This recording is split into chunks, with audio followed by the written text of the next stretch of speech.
F equal to frequency. Frequency क्या होती है? फ्रिक्वेंसी का फॉर्मूला होता है 1 टाइम पीरियड। ठीक है, क्या होता है? 1/t यानी टाइम पीरियड। ठीक है।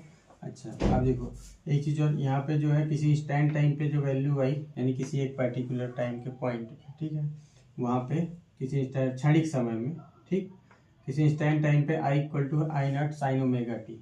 ठीक है, ये वैल्यू आती है। तो जो यहाँ पे ये ओमेगा आता है, ठीक है, ओमेगा टी आया, तो जो ओमेगा है वो क्या है?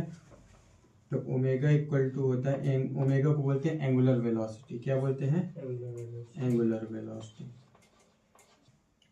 एंगुलर वेलोसिटी मतलब समझो सिंपल सा ऐसा कि जैसे यहाँ पे जो है ये पूरा ये हाफ साइकिल हो गई, ये हाफ साइकिल ये हो गया, दोनों मिला के एक सर्कल का निर्माण करेंगे, नहीं करेंगे? दोनों मिला के एक सर्कल बनाएंगे।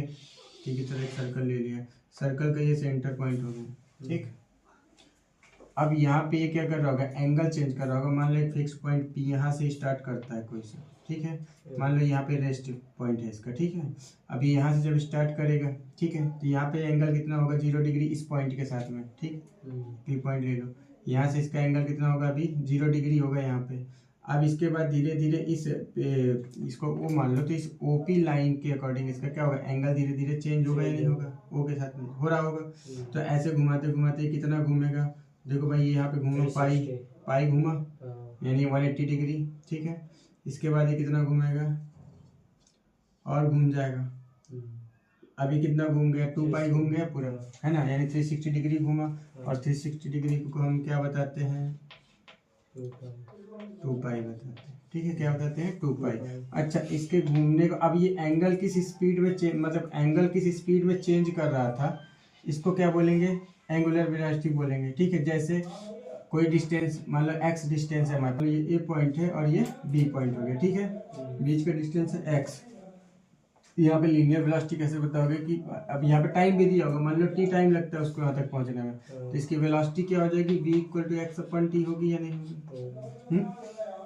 हो जाएगी, है ना। मतलब इतना डिस्प्लेसमेंट जो है पार्टिकल ने कितने टाइम में किया। ठीक है, मतलब वही होता है x/t, टाइम इंटरवल टोटल, कितने डिस्प्लेसमेंट अपन टाइम इंटरवल, ये वेलोसिटी का फॉर्मूला होता है। ऐसे ही यहाँ पे कितना डिस्प्लेस हुआ, यहाँ पे कितना डिस्प्लेस हुआ, ये बताने के लिए सिंपल सा एंगल में कितना डिस्प्लेस हुआ। ठीक है, किस स्पीड से एंगल चेंज कर रहा है, ये क्या हो गया? इसकी एंगुलर वेलोसिटी हो गई। ठीक है भाई, क्या है कि अब देखो यहाँ से जैसे अभी ओपी 0 डिग्री में होगा, ओपी लाइन के साथ, धीरे धीरे जैसे जैसे ये बढ़ता जाएगा, यहाँ से यहाँ तक पहुँचने में इसको जो टाइम लगेगा, ठीक है, तो डिस्प्लेसमेंट अपॉन टाइम, डिस्प्लेसमेंट कितना हुआ?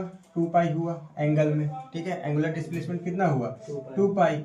ठीक है, और टाइम कितना लगा? मान लो t टाइम लगा इसको यहाँ से यहाँ तक घूम के पहुँचने में। ठीक है, कितना लगा? t टाइम लगा वापस से इसी पोजीशन में आने में। तो ये क्या हो जाएगा? 2 पाई/t हो जाएगा या नहीं हो जाएगा? ठीक है, तो एंगुलर वेलोसिटी इक्वल टू यहाँ पे क्या ले लेंगे? देखो यहाँ पे टाइम कितना लग रहा है? t/2 हाफ साइकिल में, और फुल साइकिल कितना लग रहा है? Total t time. ठीक है, डिस्प्लेसमेंट कितना हो रहा है? तो देखो यहाँ ये पाई डिस्प्लेसमेंट हो गया, और इधर कितना हो जाएगा?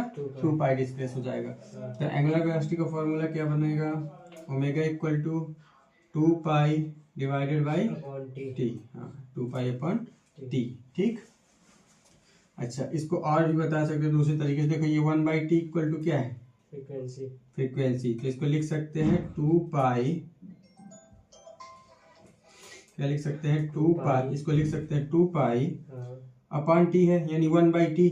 1/t को क्या लिख सकते हैं? f लिख सकते हैं। तो ये फॉर्मूला बन जाएगा 2 पाई f। बनेगा या नहीं बनेगा? समझ में आया? 1/t को हमने क्या लिख दिया? f लिख दिया। ठीक है, ये तो ये फॉर्मूला बन गया 2 पाई f। ठीक है।